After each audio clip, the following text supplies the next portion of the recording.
Hello friends, welcome to Melina kitchen. இன்னைக்கு மெலினா கிச்சனில் ஒரு சூப்பரான டேஸ்டியான முருங்கைக்காய் வறுவல் எப்படி குயிக்காக பண்ணுறதுன்னு தான் பார்க்க போகிறோம். ரெசிபி பண்ணுறதுக்கு ஃபஸ்ட்டு நீங்கள் மெலினா கிச்சனை ஃபஸ்ட் டைம் பார்க்குறீங்கன்னா கீழே இருக்க சப்ஸ்கிரைப் பட்டனை ப்ரெஸ் பண்ணிக்கோங்க.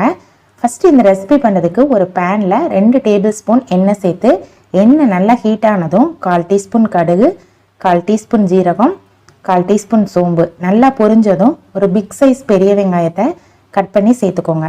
நெக்ஸ்ட்டு ஒரு கொத்து கருவேப்பிலை ப்ளஸ் இந்த ரெசிபிக்கு தேவையான அளவுக்கு உப்பு சேர்த்து மிக்ஸ் பண்ணி விட்டு கண்ணாடி பரம் வர வரைக்கும் நல்லா வதக்கி எடுத்துக்கலாம்.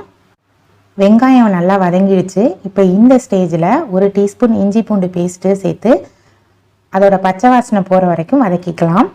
நெக்ஸ்ட்டு ஒரு மீடியம் சைஸ் தக்காளியை இது போல் கட் பண்ணி சேர்த்து நல்லா தக்காளியும் சாஃப்ட் ஆகுற வரைக்கும் நம்ம வதக்கிக்கலாம். இந்த ஸ்டேஜில் நம்ம கட் பண்ணி வச்சுருக்க முருங்கைக்காயை இது கூடவே சேர்த்துக்கலாம். நான் இன்றைக்கி 2 மீடியம் சைஸ் முருங்கைக்காயை எடுத்திருக்கேன். இதை நல்லா ஆயிலே ஒரு நிமிஷம் நம்ம வதக்கிக்கலாம். இப்போ ஒரு மூடி போட்டு மூடி 1 நிமிஷம் குக் பண்ணிக்கலாம். அந்த ஆயிலே இது குக் ஆகட்டும். தண்ணி எதுவும் இப்போ தேவையில்லை.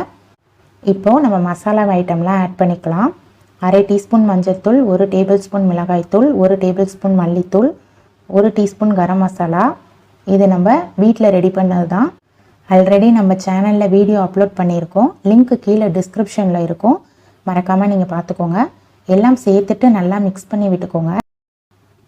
இப்போ இந்த முருங்கைக்காய் மூழ்கிற அளவுக்கு தண்ணி சேர்த்து ஸ்டவ்வை மீடியம் ஃப்ளேமில் வச்சு ஒரு மூடி போட்டு மூடி வேக வச்சுக்கலாம். அப்பப்போ இடையில ஓப்பன் பண்ணி மிக்ஸ் பண்ணி விட்டுக்கோங்க. இப்போ மூடியை ஓப்பன் பண்ணி பார்க்கலாம். முருங்கைக்காய் நல்லா சாஃப்டாக வெந்திருக்கு. இதை இன்னும் கொஞ்சம் பெரட்னாப்பில் குக் பண்ணி எடுத்துக்கலாம். அப்போ தான் நல்லா டேஸ்ட்டாக இருக்கும். இப்போ ஓப்பன் பண்ணி பார்க்கலாம். பாருங்கள், இந்த ஸ்டேஜில் ஸ்டவ்வை ஆஃப் பண்ணிவிட்டு கொஞ்சமாக மல்லித்தலை, ஒரு கொத்து கருவேப்பிலை சேர்த்து மிக்ஸ் பண்ணால் சூப்பர் அண்ட் டேஸ்டியான முருங்கைக்காய் வறுவல் ரெடி ஆயிடுச்சு. நீங்களும் உங்கள் வீட்டில் ட்ரை பண்ணி பார்த்துட்டு உங்களோட கமெண்ட்ஸையும் ஷேர் பண்ணுங்கள். இதே போல் வெரைட்டி அண்ட் ரெசிபிக்கு மெலினா கிச்சனையும் சப்ஸ்கிரைப் பண்ணிக்கோங்க. மேலும்